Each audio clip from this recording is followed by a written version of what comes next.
Mi familia intentó quitarme mi empresa y no lo permití.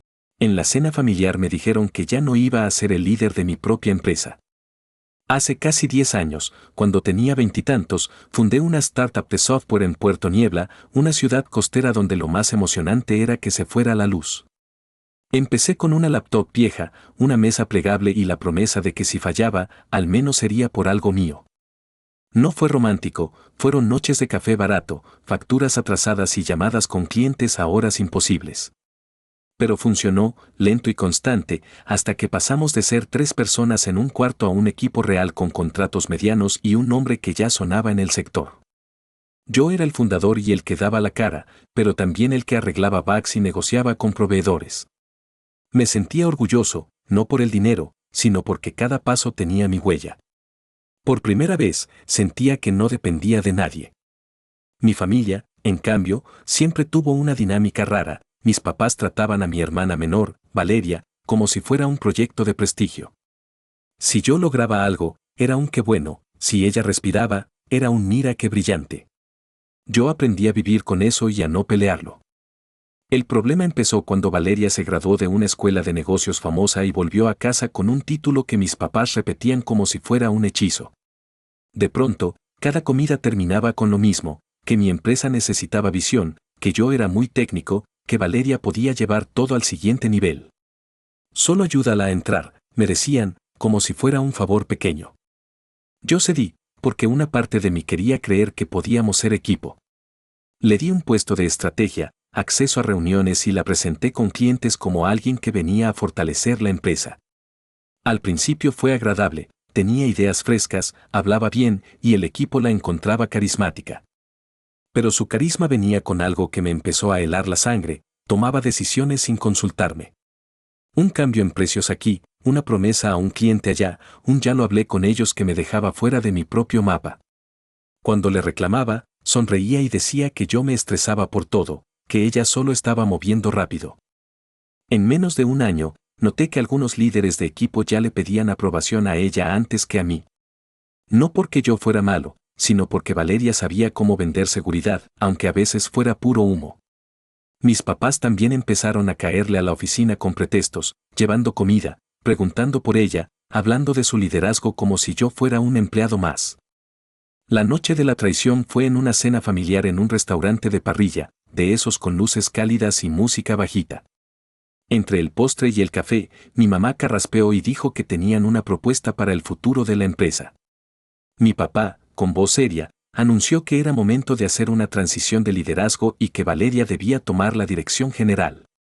Yo me quedé congelado, con el tenedor en el aire.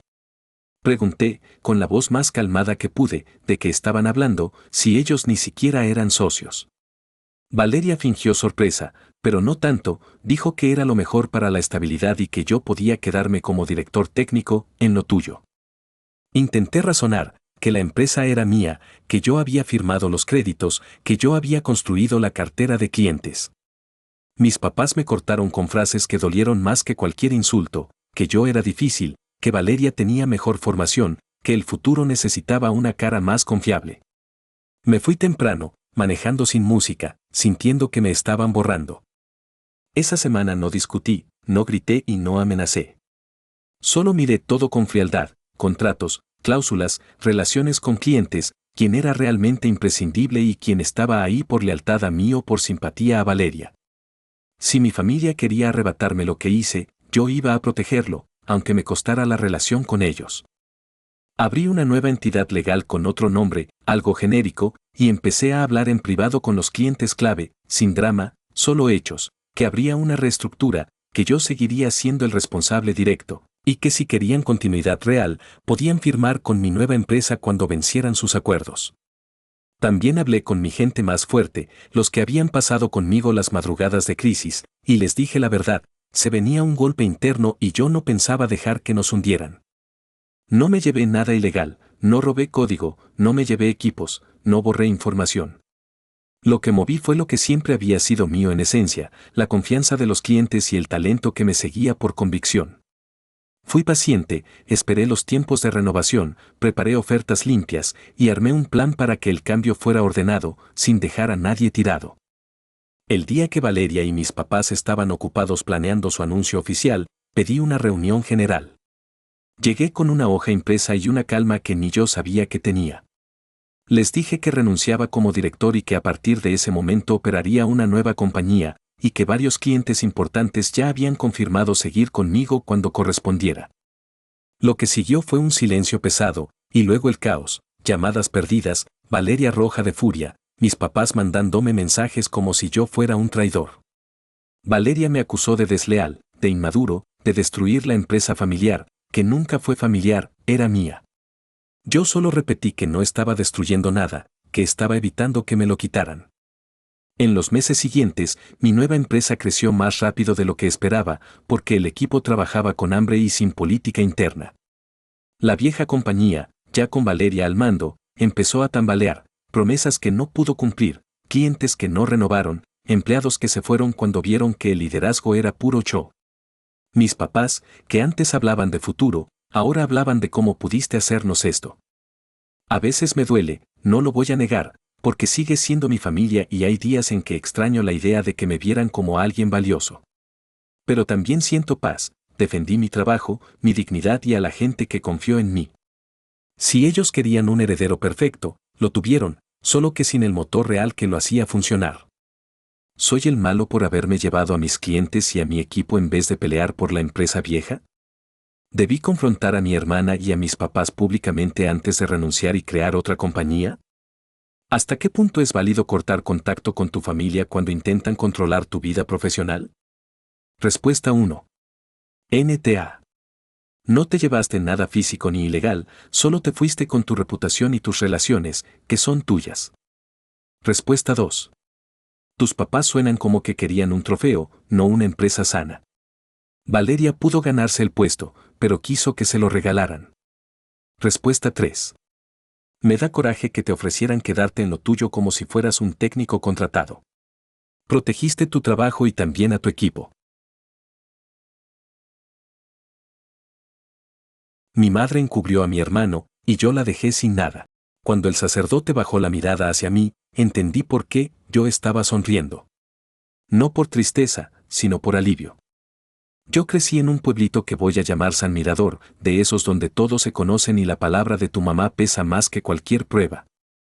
Mi madre siempre tuvo un talento especial para reescribir la realidad. Si algo era feo, lo barría debajo del tapete. Si alguien de la familia hacía daño, lo convertía en un malentendido. Mi hermano mayor, al que llamaré Darío, era el favorito y también el eterno problema, explosiones de ánimo, periodos de grandiosidad, después caídas donde ni se bañaba, pero en casa le decían que solo era temperamental. Yo me fui joven, armé mi vida en una ciudad mediana llamada Puerto Alba, me casé y tuve una hija, y aunque yo ya intuía que Darío no estaba bien, mi madre juraba que él estaba perfectamente y que la familia debía protegerlo. Un fin de semana acepté que mi madre viniera a quedarse con nosotros y, por insistencia suya, también Darío, ella lo presentaba como si fuera un niño incomprendido que solo necesitaba un abrazo y una oportunidad. La primera señal rara fue mi hija evitándolo, como si el aire cambiara cuando él entraba a un cuarto. Mi esposa me dijo que lo había visto demasiado pendiente de ella, pero yo me aferré a la idea de que estaba exagerando. Esa noche, mi madre me tomó del brazo en la cocina con la cara pálida y me soltó, casi sin voz, que lo había sorprendido tocando a mi hija de forma inapropiada y que ella lo había detenido. Y lo siguiente que dijo me partió el cerebro, que no hiciera escándalo, que era una confusión, que Darío estaba enfermo y no podía arruinarle la vida. Me fui a la sala temblando, con las manos cerradas, y mi primer impulso fue el más primitivo, sacarlo de mi casa y encargarme yo mismo, como si eso arreglara algo. Pero mi esposa, más fría que yo en ese momento, ya estaba marcando a emergencias porque no iba a permitir que la historia se enterrara. Cuando llegó la policía, mi madre empezó a llorar fuerte y a hablar de la salud mental de Darío como si eso fuera un escudo, y Darío alternaba entre negarlo todo y decir que yo era un traidor. Yo solo veía a mi hija abrazada a una almohada, con la mirada perdida, y entendí que el centro de mi vida acababa de cambiar para siempre. El proceso fue largo y sucio, declaraciones, citas, gente de la familia diciendo que yo estaba exagerando, mi madre insistiendo en que si yo lo amaba lo sacaría de ahí, yo me mantuve firme, y Darío terminó condenado y en prisión, y lo digo sin orgullo, cuando supe por terceros que allá adentro lo habían agredido, Me reí durante días como si la risa me sacara el veneno. Después de eso, mi relación con mi madre se volvió un combate silencioso. Ella seguía llamándolo mi pobre Darío, seguía culpando a mi esposa por haber llamado a la policía, y a mí me trataba como si fuera un extraño que había secuestrado a su familia. Con el tiempo, mi madre empezó a perder facultades y me entregaron un poder notarial para ayudarla con trámites. Yo pude haberlo usado para cuidarla, pero lo usé para cortarle las alas, la ingresé en un asilo, vendí sus bienes y moví casi todo el dinero a fondos para mis hijos, de manera que lo que quedara como herencia real, cuando ella muriera, fuera una miseria que Darío no pudiera tocar. Lo hice con calma, con documentos, con asesoría, sin gritos ni golpes, como si la venganza también pudiera ser administrativa. Cuando alguien me preguntaba, yo decía que era para asegurar el futuro de los niños. Y era verdad, pero también era un castigo a mi madre por haber intentado tapar lo imperdonable. Mi madre murió años después y el funeral fue pequeño porque yo lo quise así. No dejé que Darío ni sus hijos asistieran, no contesté sus llamadas, y cuando la caja bajó a la tierra y el sacerdote me miró raro, me di cuenta de que tenía una sonrisa que no pude esconder. Más tarde me enteré de que Darío salió de prisión sin un peso, quebrado, viviendo desde entonces en una casa de medio camino, saltando entre trabajos y recaídas, y que lleva años así. No lo he buscado, no he intentado ayudarlo, y tampoco he llorado por mi madre, porque en mi cabeza ella murió el día que eligió protegerlo a él en lugar de proteger a mi hija. ¿Soy el malo por haber usado el poder notarial para dejar a mi madre con casi nada y asegurar el dinero para mis hijos? ¿Me pasé al impedir que mi hermano y sus hijos fueran al funeral, aunque era su madre y su abuela? ¿Es normal sentir alivio y hasta felicidad cuando muere alguien que encubrió algo así, o debería buscar ayuda por mi reacción? Respuesta 1. NTA. Tu prioridad era tu hija y tu esposa, y tu mamá eligió encubrir. Las consecuencias son de ella. Respuesta 2. Reírte por lo que le pasó en prisión sí suena oscuro, pero no te hace culpable del crimen. Terapia podría ayudarte a procesar el trauma sin comerte vivo. Respuesta 3. Bloquear el funeral fue extremo, pero también es un límite válido cuando hay abuso de por medio. Lo importante es que tu hija haya estado protegida desde el primer minuto. Si te gustaron esas historias, suscríbete.